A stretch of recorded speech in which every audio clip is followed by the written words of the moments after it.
Hello, this is Dean Radin, and I'm on Your Superior Self. Hi, I'm Anita Murjani, and this is Your Superior Self. Hello, this is Dr. Raymond Moody, and this is Your Superior Self. Hi, Cultural Creatives. I'm Bruce Lipton, and I'm here to join you with Your Superior Self. This is Paul Selig, and this is Your Superior Self. What's up, everybody? I'm Aubrey Marcus, and this is Your Superior Self.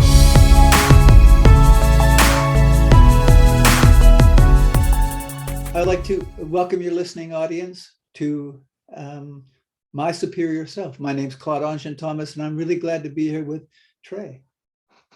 I can't thank you enough for joining. We were talking about a little bit earlier, your book At Hell's Gate, A Soldier's Journey from War to Peace. Your story is just one of transformation, one of inspiration, and a story of suffering too, right? I mean, I think the book is just very informative about your story, and it's just very powerful, like some of the examples of some of the suffering that you had to endure and the trials and tribulations of your life. I think everyone suffers, but why don't we start with where it began for you? You talk about your story early on. Why don't you give everybody a context about what where you grew up and how it started? Sure. From my perspective, I had a pretty ordinary life. Although in reflection, it wasn't so ordinary. My father had a master's degree in biochemistry and was a school teacher. My mother never graduated from high school. My father taught, interesting, he had a degree he had a master's in microbiology, and he taught US history and driver education. He never worked in this field. I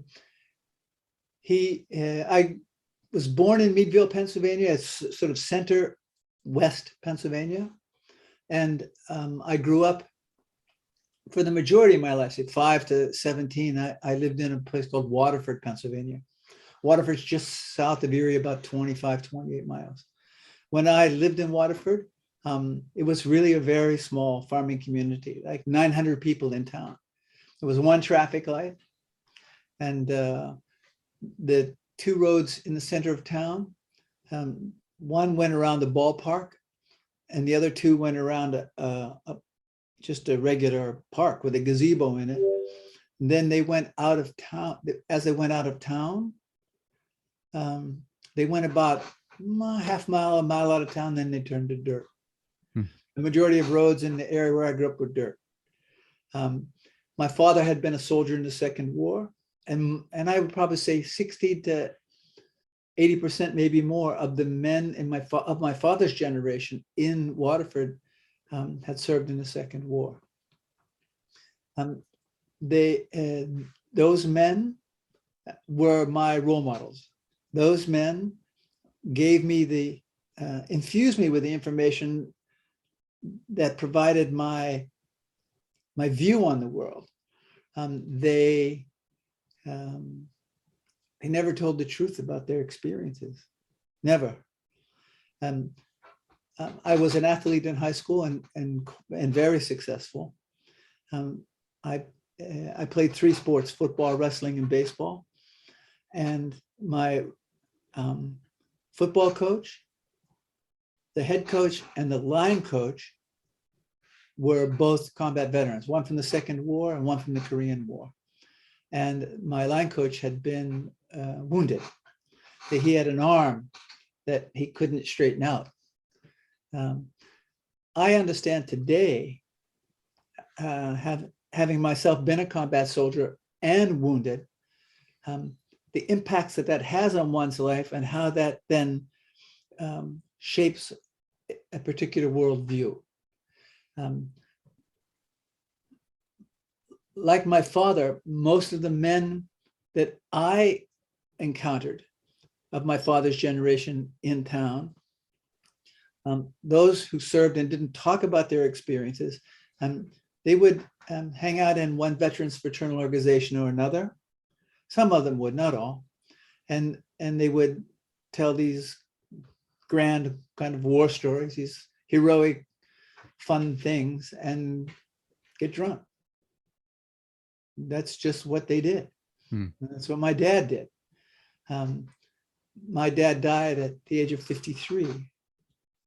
He turned 53 at the end of May, and in July he died. He died of a massive heart attack in his sleep. Although I know that his lifestyle killed him. He drank alcoholically, smoked 50, 60 cigarettes a day, and he never told the truth about, he wasn't capable of dealing with the emotional, psychological, spiritual aspects of what he'd seen and done in war. The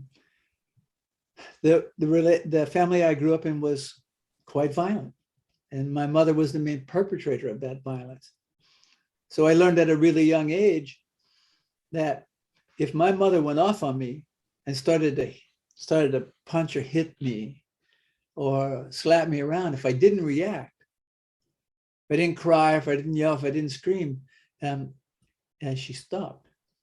It was something about my not reacting that took the energy, just sucked the energy right out of whatever was going on. That's not to say that I didn't. Corporal punishment was the norm when I grew up, and I can remember on one occasion my father telling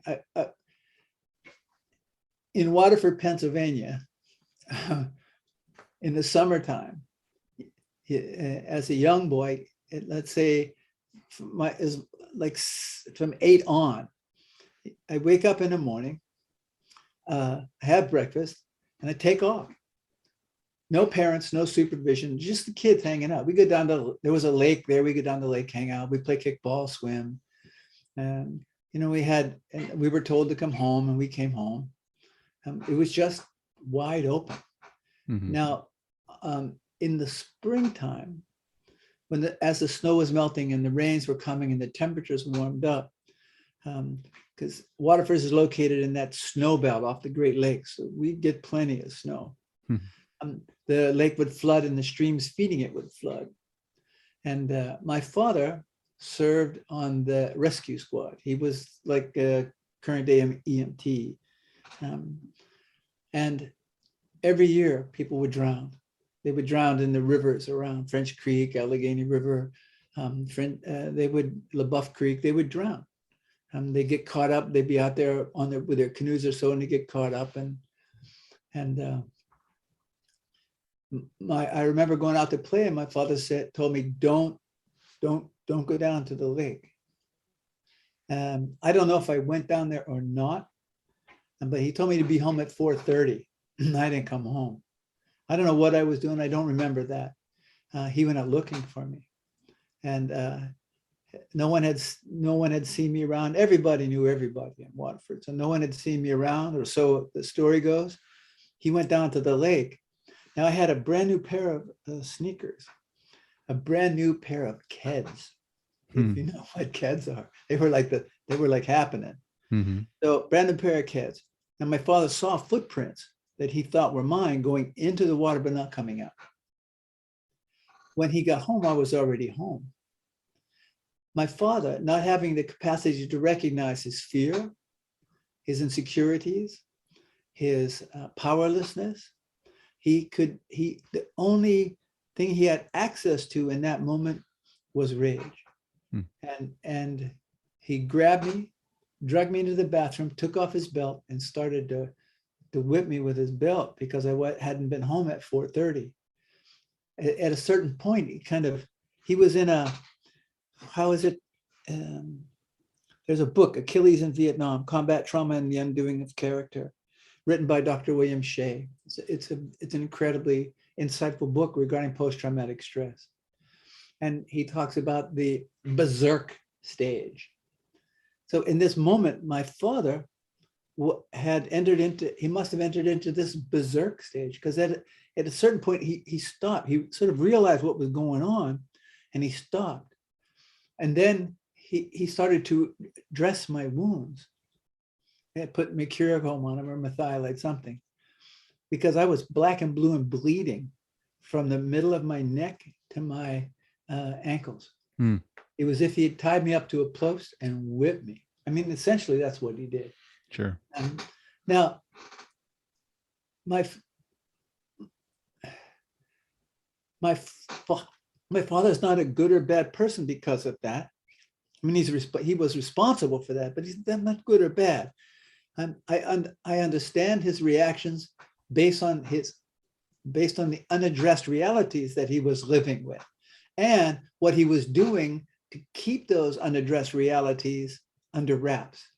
He was using social anesthetics. He was using alcohol and cigarettes and food to mask, to sort of put a blanket over those feelings and attempt to keep them at a distance.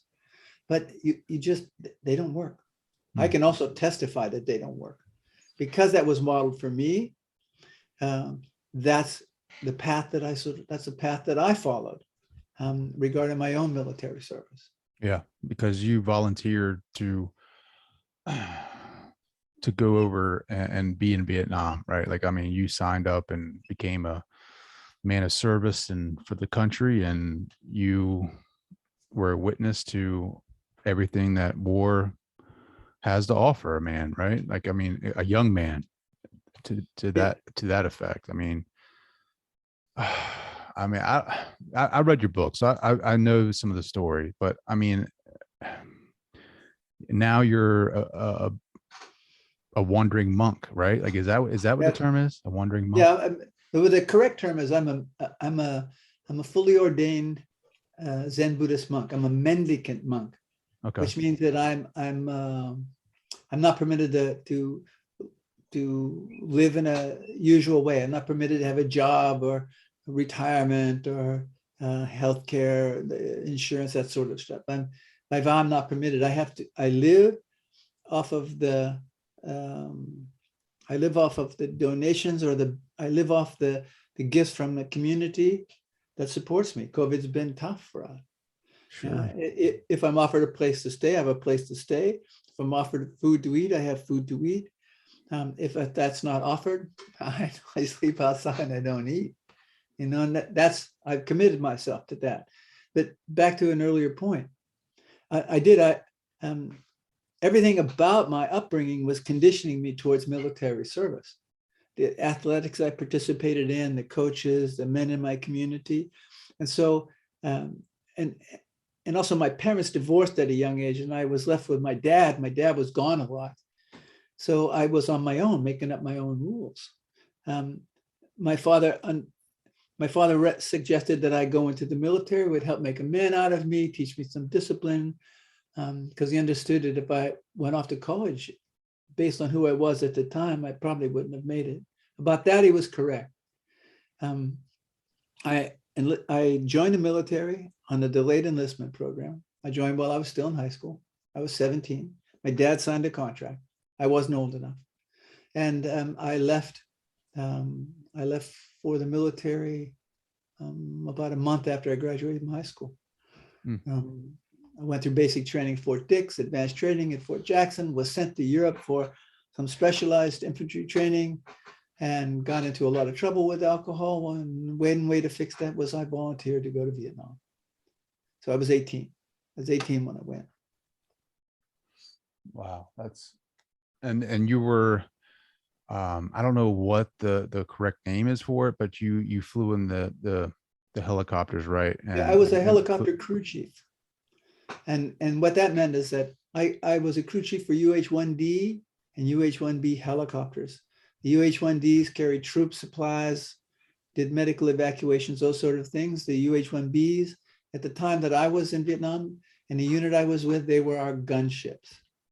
And so I initially went as an infantry person, and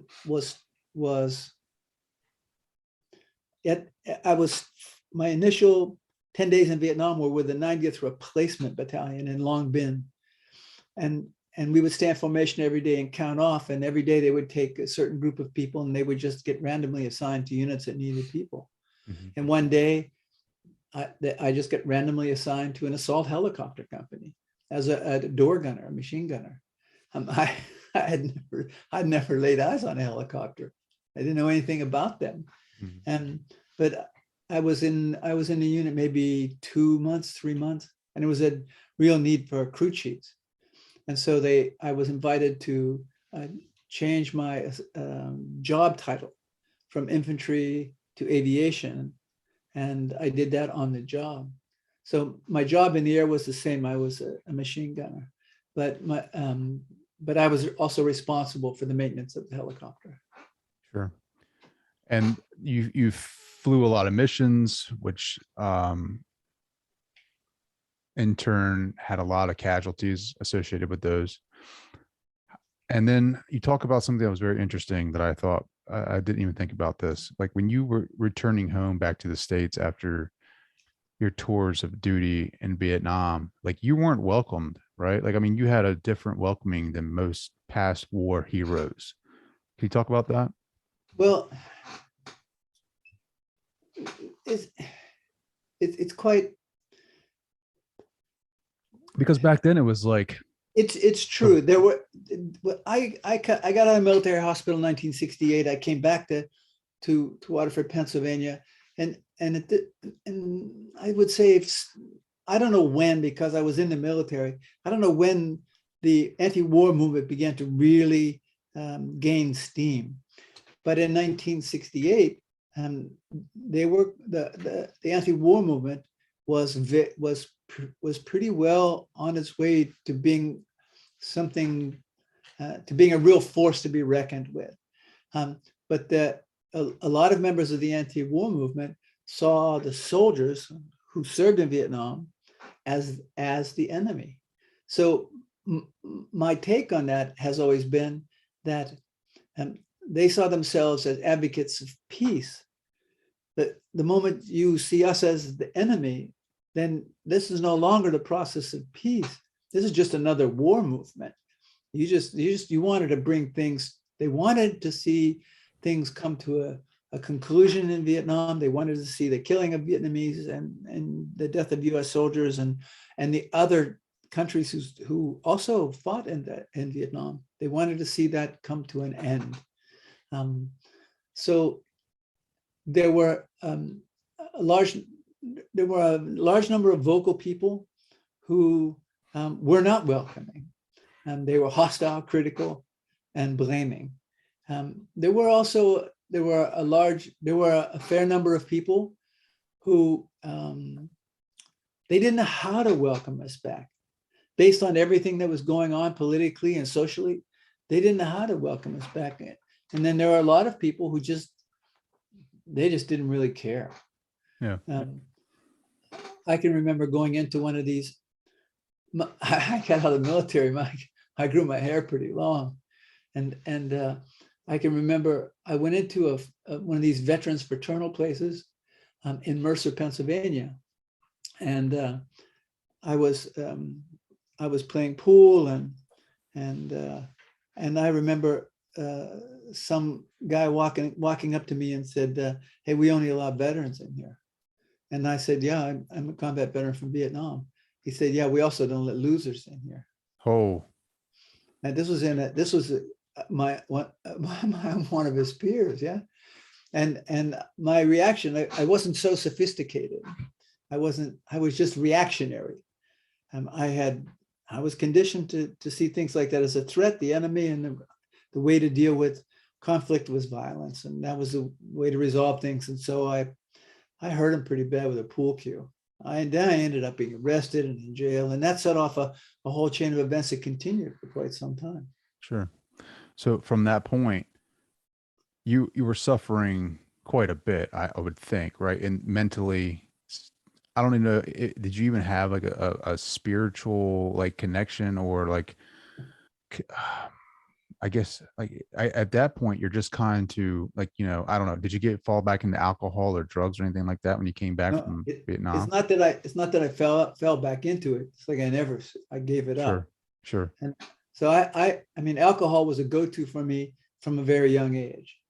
I wasn't a regular drinker in high school because it interfered with my athletics.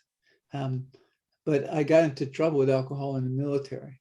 Now in Vietnam, I didn't, in Vietnam, I got introduced to other drugs. I got introduced to marijuana, I got introduced to pills, and I got introduced to, let's see,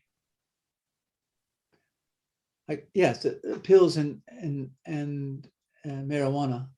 And in the hospital, I was given narcotics for pain, and they never stopped giving me the stuff. Mm-hmm.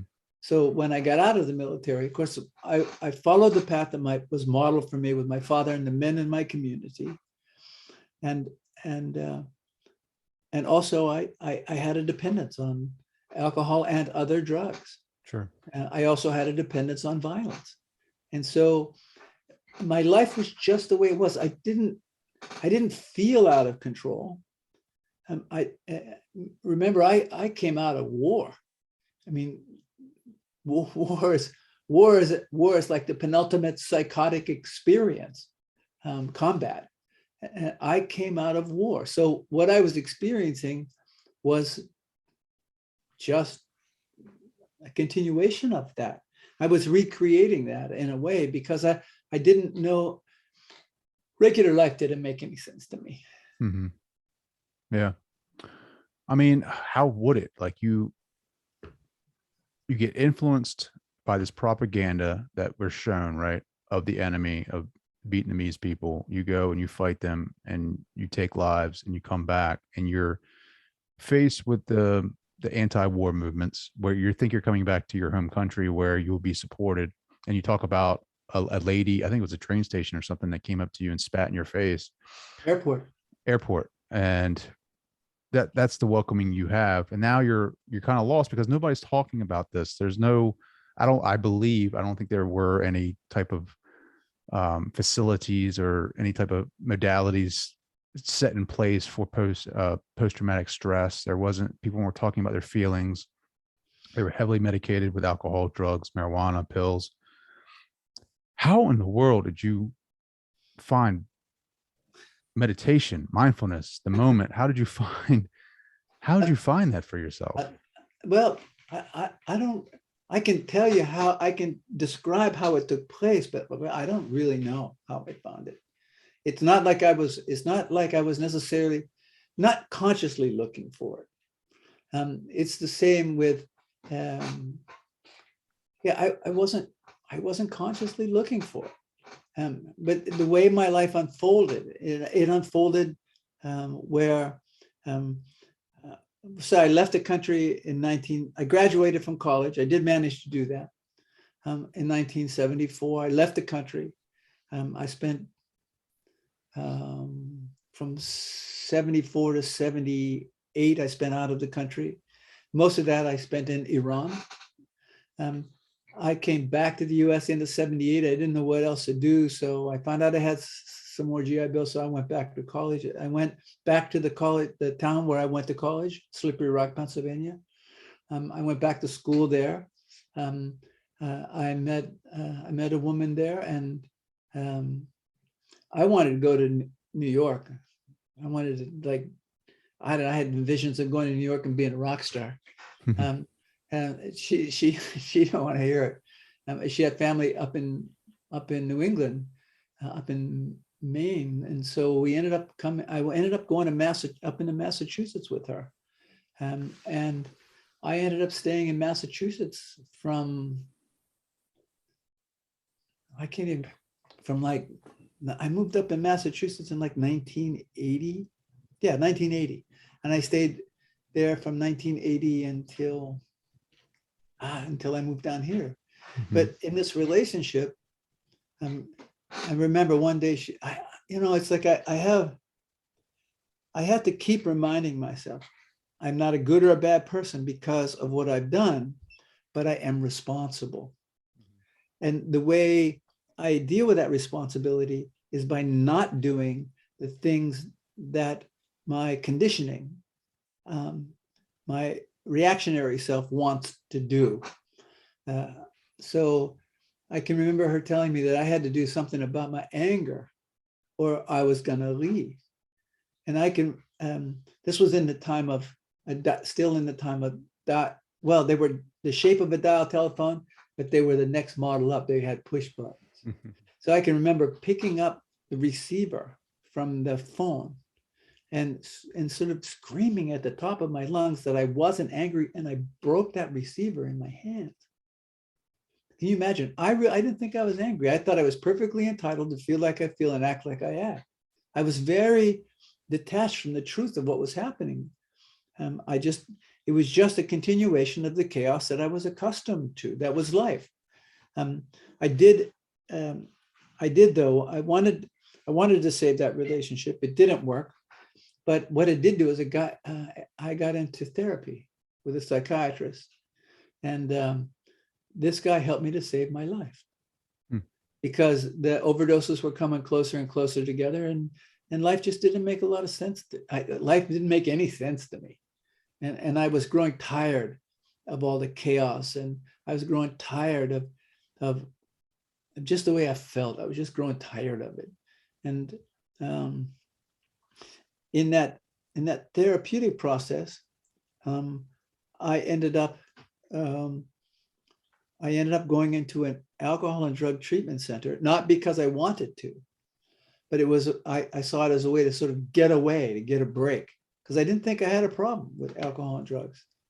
And about 2 weeks into that rehabilitative process, I had this awakening that yes, my biggest problem right now is that first fixed pill or drink. If I don't take that first fixed pill or drink, and I stay committed to a path and work with whatever starts to surface without that blanket of intoxicants over me, my life has a chance to become something different. And that was the door, the gateway that I probably spent 7 years sort of clearing up, dealing with the things that were surfacing as a result of no intoxicants. And then right around the 7-year mark, I was left face to face with Vietnam. In the interim, I had started working with a social worker. I was in a therapy group with men and women were both in that therapy group, because I was making an effort to learn how to socialize. It's still not a strong suit for me. A mendicant Buddhist monk works good. But in that, I was in the social worker, recognized that the sort of traditional modalities just weren't, they didn't serve me. And she knew about this Buddhist monk who was doing some work with veterans and was having some success according to the stories. And she recommended I go to a retreat that they were having at a holistic center in upstate New York. And so I went, not because I wanted to, but I didn't want to risk alienating her. So I did it more to please her than I thought it would do me any good. And my life just kept unfolding like that. I went at the end of that retreat. I was very skeptical in the beginning. At the transition of this, at the end of this retreat, I went up to apologize to the monk. I couldn't apologize and just say, I think I want to go to Vietnam, and I was crying, snot was running out of my nose. And it was there that I started really to talk for the first time about my combat experience. I still wasn't able to be truthful. I was still minimizing it. But it was a start. I took a risk. Up until then, I hadn't really talked much about it. What they said to me when I said I want to go to Vietnam, they said, first, before you do that, come to our monastery and let us help you. Because if you go to Vietnam now, you'll get exploited. So you wanted to go back to Vietnam to yeah, I just wanted to go back. To go back to like, for not as a soldier, but as for like, yes, asking for forgiveness, or like asking. No, like, I just wanted to go back. Yeah. There was something about, I just wanted to go back. I didn't have a particular agenda. It's like I wanted to go back there and experience the country. I don't know why. I just wanted to go back. And what they said to me is, they said, before you go back, why don't you come to our monastery? Let us help you. We can help you. And I remember when I heard those words, um, I had this outpouring of emotions, because I realized, not immediately at that point, but I did realize at some point that I've been waiting to hear that all my life. I had never heard it here in this country. And so I made a decision to go. I went with the intention to stay for a month. I stayed for 3 years. It was a Vietnamese monastery. So I was living with people whom I was trained to see as the enemy. I was living with people who by outlook were we were killing each other. And so it was part of the process. I didn't stay there. I'm not ordained in that lineage. It became not the place for me to be. I left there, came back to the States, and within a month of being back, I met this American Buddhist monk who was ordained in a Japanese Zen lineage, and he was. I was living in Concord, Massachusetts, and their monastery was in Yonkers, New York, and I was very interested with how he was living his Buddhist practice in the world. He was very socially active, and that appealed to me. And I went down, met him, talked with him, and within 15 minutes, he just said, "I want to ordain you." And I just looked at him and said, "What in F do you want with me? Get out of here." I said, this was decades ago now. I've been living as a fully ordained monk for 25 years. Sure. But back then I was still, I had long hair and still edgy. Well, when did you listen to Thich Nhat Hanh speak? Was that before you got ordained, or was it after? Before. Before. And what was that experience like? Well, that was the retreat I went to in upstate New York. He was the monk who was facilitating that. I usually don't talk about the people I studied with by name, because I want people to understand that meditation can't be taught. Mm-hmm. Can't teach it. What can be passed on, what can be taught is a form. And then what we do with those forms, how we apply them, our commitment to them. The form is not meditation, but the form puts us in a position where we can begin to experience the truth of a meditation practice. And meditation and daily life are not two things. So meditation isn't this sort of sitting in a quiet place, someplace, and in a certain posture. And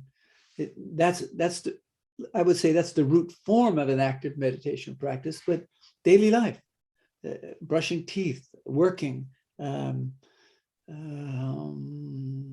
reading, typing, cooking, eating, all of those things right now, what we're doing is an active form of the meditation practice of deep listening and mindful speaking.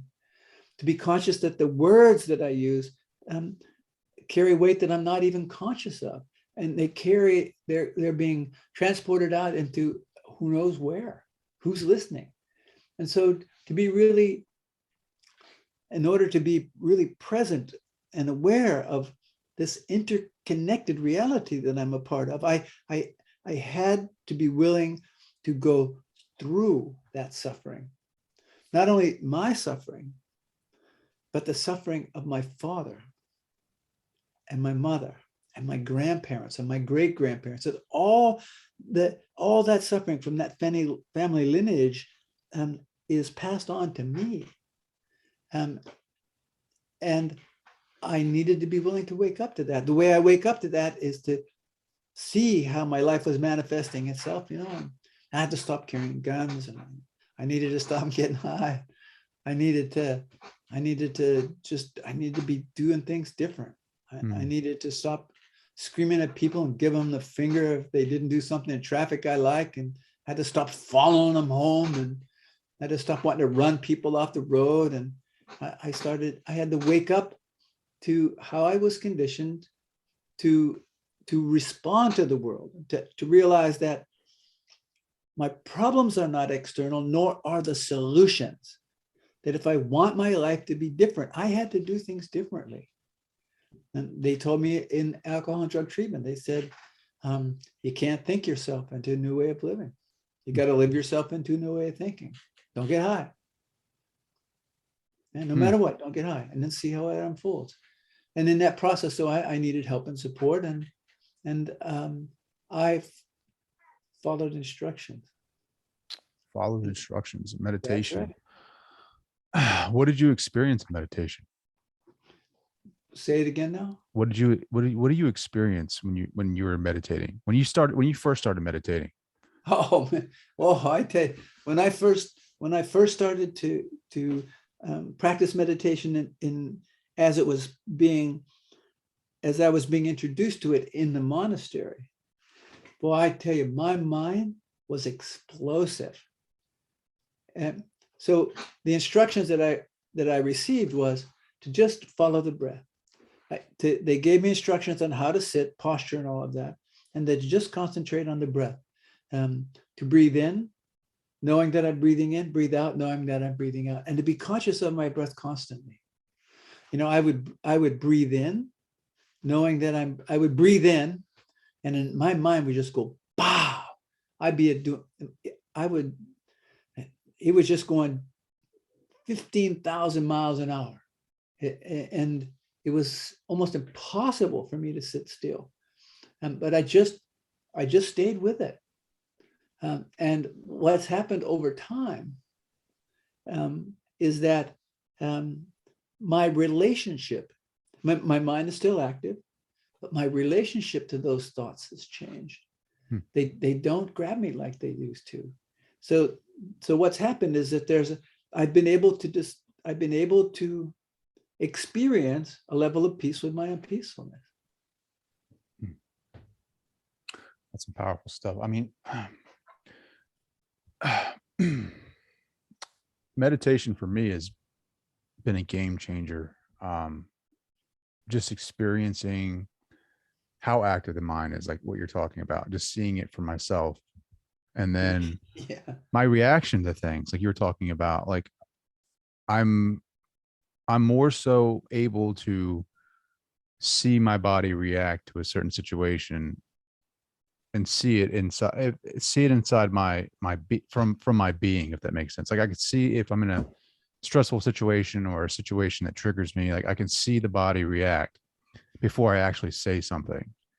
But I'm able to like pull myself back in and kind of say, all right, well, that's part of the ego. That's not really who you are. The situation that's unfolding is like what you talk about, the conditioning that I've been experienced throughout my life. And just take a step back and kind of allow the body to do what it has to do, and then speak from a place of peace, if that makes sense. Well, I understand that that's your experience right now as you engage in a practice of meditation, and whatever practice that is for you. That this is what I make an effort to it's how my life has evolved I'm it's my life. I'm bearing witness to it. I'm participating in it. But it's like pretty amazing to me. It's pretty interesting to me. I mean, I get invited. Everything I do for free. I'm not permitted to charge any money for anything. I get invited to facilitate meditation retreats all over the world. I get invited to speak publicly all over the world. I do a lot. I go into places where people in my capacity as an ordained person don't often go. I go into active war zones. I go into locked psychiatric facilities. I go into maximum security prisons. I go into refugee camps. I'm going into forensic hospitals. I'm going and I take the practice of meditation into these places. I take the practice of an active I take the reality of an active meditation practice into these places, understanding that there isn't one size fits all, my method. Yes, exactly. There isn't there isn't a, I pass on to them exactly what I'm doing here. But how that gets delivered to a particular group of people changes regarding that, as regards to that group of people. Because it's their perception, it's their experience of that meditation that allows them to see inside, peer inside their suffering or their being. Or just to learn how to be present, to bear witness to it and not react to it. The person that I was in Vietnam, I am still that soldier. And so I have no wish to not be that soldier. However, I'm not driven or locked into a way of perceiving the world, a way of reacting to the world as I was when I was an active soldier. But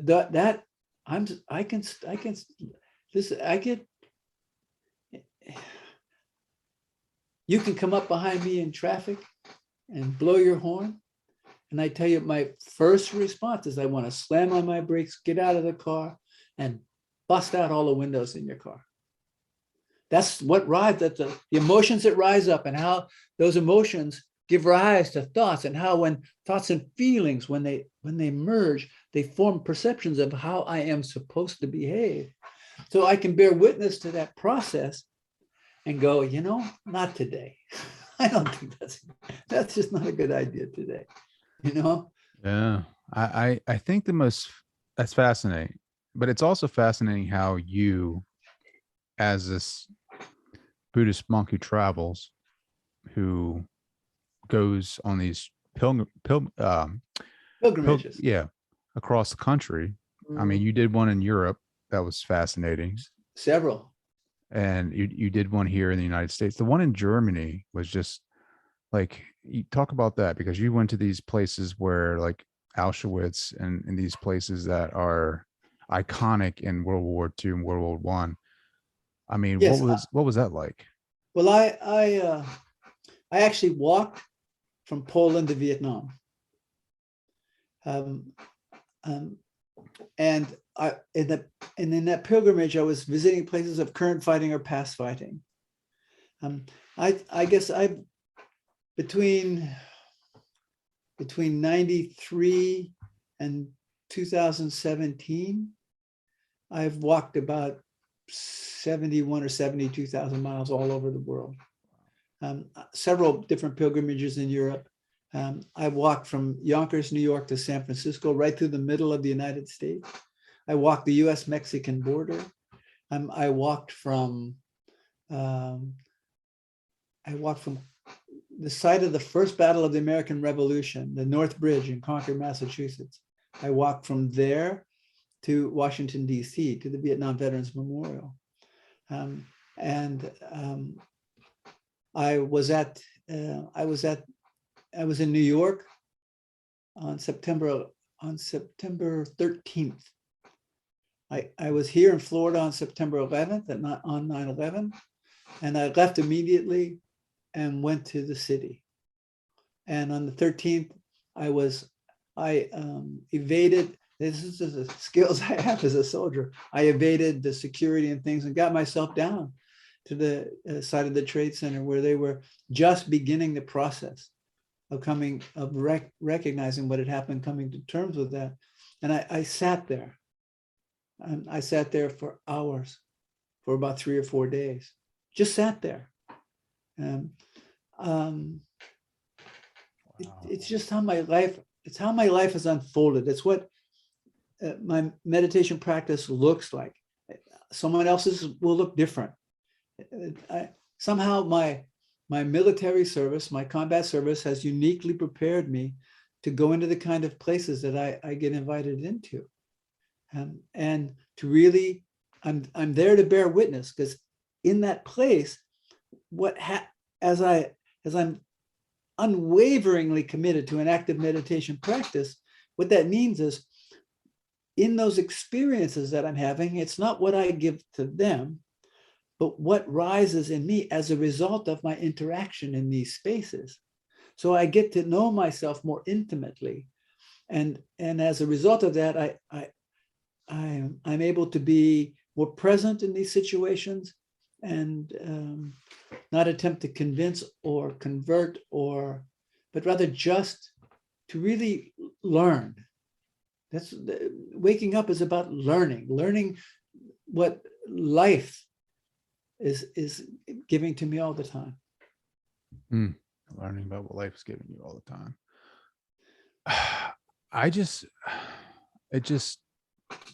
It's super impressive, the fact that the vows that you took of like accepting food that is offered to you, right, and not having any money.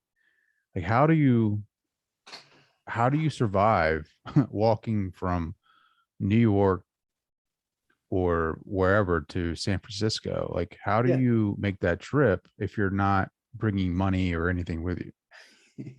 Yeah, you just do it. You know, people would ask me, so like they would go, some people would go, hey man, what are you walking for? You walking for like world peace or world hunger or something? I said, no, man, I'm walking just to walk. So when we would walk, and there were a group of people who walked with me. We would walk 18, 20 miles a day, and we would come to the next small town. And then we would approach the religious organizations first, the churches, and I would introduce us, and I would say, this is who I am, this is who we are, this is what we're doing. Can you provide us with a simple place to stay and simple food to eat? And if they say yes, I bow to them in gratitude, and we leave the place like we were never there, except sometimes it was a bit more clean. If they said no, I bow to them in gratitude and thank them for the opportunity that they were presenting me with, because there was a piece of me that was saying, hey, you are obligated because of your religious tradition to like take care here. Yeah, but it's not true. Those who said no, they brought me in contact with my own conditioning, my own narrow view of the world. And so it was important for me to bow to them and thank them for the opportunities the teachings that they were presenting me with. So I would say there were only well, Yonkers is just north of New York City, so about 10 miles or so. So from Yonkers to San Francisco, I would say we slept outside because everyone turned us down. We slept outside maybe twice, 3 times. Really? Yeah. Now, once we hit the desert, like we left Topaz, Utah, and the next town was Ely, Nevada. Is 185 miles away. There's nothing out there. Yeah. There was one gas station. Somewhere out there. It was near another town, but that town was like 15, 18 miles. You could see it, but it's 15, 18 miles off the road. So on those occasions, we slept outside. Sure. That was only because there wasn't any town. Yeah. I'm sure you saw some beautiful sights. Yes, some beautiful sights, and also experienced some real not nice things. Really? Yeah. Like what? Well, just the narrowness, how people will wrap themselves up in a particular ideology as an identity, and how desperate they are to defend that, because anything that's outside of that identity they've created is a threat to their identity. And so when I would enter into conversations or enter into spaces with certain groups of people, I might have people say, like, hey, you're a Buddhist monk, you can't, we won't let you step foot in here. Things like that. It's like I just go, wow, But there was, for example, we were in Ohio, and we weren't going to be able to get to the next town before dark. So I stopped at a certain point with the group, and then we went off to the farms and houses around and knocked on doors. And my assistant at the time, I watched her. She went up to this one farm, this one house and farm, and saw her knock on the door, and the door opened, and there was some conversation there, and then the door closed, and then my assistant was coming back, and I thought, oh, I guess we just sleep outside, don't eat. And my assistant said, oh no, we can stay there. So we all came up there, and the story was that it was a husband and wife who lived there, and the wife she'd had some kind of, this is what she said, I don't know what's true. She said she'd had a premonition that she was going to be visited by a holy man in a group of people. And then boom, we showed up. I said, we sleep in the barn. Her husband, she invited us to stay. Her husband wasn't home from work yet. And everyone was starting to relax. I said, hey, don't take off your boots yet. We got to wait till the husband comes home. He may not be too happy about this. No, I offered to sleep in the barn. They said, no, you stay in the house. And so we had these spontaneous acts of generosity that you wouldn't have expected. And we had the other kind of experiences too, where no one would host us. They just wouldn't. They just said, "No, we can't have no we can't have no Buddhists in here, man." Go ahead. What about in Europe? Like when you're traveling across, from Poland to Vietnam, was it the same type of fear? Was it a little bit more accepting of what your mission was? Well, I would say that they're more familiar with the practice of wandering, the reality of wandering monks. Europe is, because they've been around a lot longer than we have, and there's a long-standing tradition of wandering monks, not necessarily Buddhist monks, but if you get into Asia, then it's Buddhist monks, but in Europe, it would be Christian monks. That being said, I mean, I never slept outside in Europe, ever. That didn't mean that we didn't have some awkward or challenging experiences. We were walking in Europe. We were in a town in Austria, and up on top of one of these, it's a mountain, but not a real high one. It was overlooking the whole town, and there was this huge Dominican monastery. There must have been 500 or 800 rooms there if there was one. And I remember we knocked on the door, explained who we were, and asked for a simple place to stay and simple food to eat. And they said, "Oh no, we don't have any room. We can't help you." I went, "What? You don't have any room?" But bow to them, thank them for their generosity of listening, and go to the next place. Wow. Yeah. Wow. That's so fascinating. I can talk to you all night about your journeys. How can people connect with you? I mean, how can people find more of your books? Well, the books are available on a multitude of sources. I mean, I have a printout where all it can be bought. I'm not going into that. I can say that if they would go on to the Zalto Foundation's website, that's www.zalto.org. That's ZALTHO. Information is there. You can reach me. Yeah, it's in the back of that. Listen, which book is that? This is that at Hell's Gate? At Hell's Gate. Yeah, the website's in the back of that book.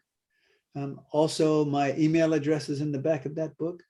But if you go onto the website, there's an email address. If people are interested, they can always write to that, and those emails get to me. There's also a second book available. The second book available is Bringing Meditation to Life. It's 108 teachings on the path of Zen practice. Yes, I have that too. Yeah, and it's at Hell's Gates, published through Shambhala. Bringing Meditation to Life is published through Oakwood Publishing. Hmm.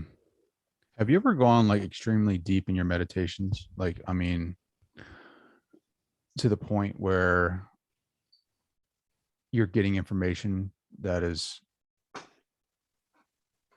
some people would say is impossible to get. Like, does that make sense? Like, I feel like Well, the deeper we go, like the more access we have to our true being. well, I, I have a particular way of looking at this experience. I don't make a discrimination. I don't discriminate between shallow or deep. Um, what I can say is that if a person is willing to sit just to sit, and walk just to walk, eat just to eat, work just to work, connect with the breath, that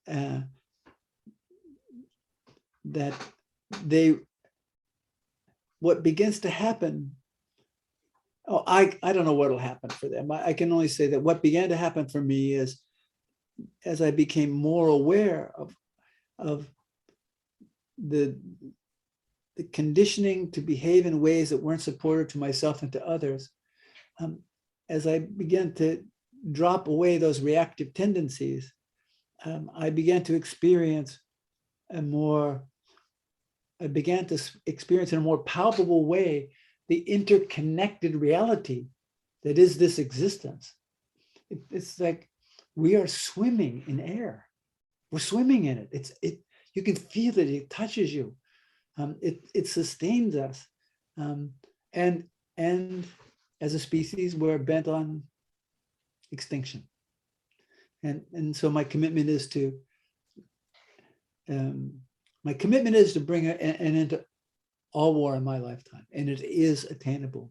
Understanding that the roots of war are not external; the roots of war are personal. I bring an end to the roots of war in me, and because of the interconnected reality that is this existence, that has an impact. And it's like a drop of water falling on the stone. Yeah, a drop of water falls on the stone long enough, it's going to break that stone. And so I as I advocate with folks, I don't know what peace is. I make a great effort not to define peace, compassion, love, these kind of general terms, to not define them. But what I make a great effort to do is to say, for example, peace is not a static reality. It's organic and it's alive. And the reality of peace is showing itself to us all the time, differently from circumstance to circumstance. So what I find myself is becoming the peace that I want to see in the world, because I'm dropping away all of my, slowly but surely, dropping away my ideas of things. Don't mean I don't have them. But when I have an idea, I'm able to look at that idea from different angles of perception.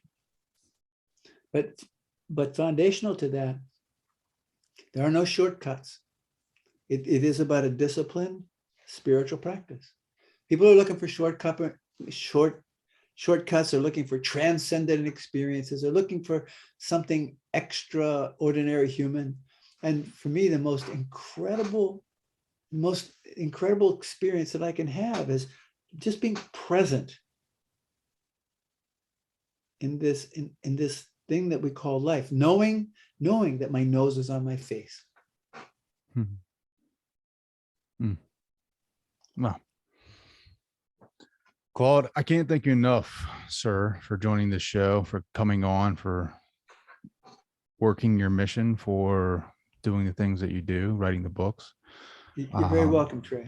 This has been fantastic. I just, I'm very fascinated by living in the moment. Like, it's so eluding. Like, it's like the ego, the brain, it steals the moment from us. And it's like, meditation definitely locks us back into it, or at least allows us to reconnect with that. And then the growth that happens there, the moment that you reconnect with is different for everyone. I think for me, it's helping me reconnect with myself, like you were talking about, kind of trusting myself more. about my experiences in my meditation, like the feelings, right? Like stopping the thoughts, or not stopping the thoughts, observing the thoughts, like knowing that I am not my thoughts, right? Like, and feeling the body and feel it's like feeling how the body, after, like at first, like I couldn't sit down for like 10 or 15 minutes, like just in the lotus position, like because it was like my body was like rejecting that. It was like I was cramping, like my brain wouldn't stop, and it was just, but as I build up, it's like I can sit for an hour, and then I know when an hour is, because then I start feeling a little bit more cramps, or I'm starting to feel my body. Mm.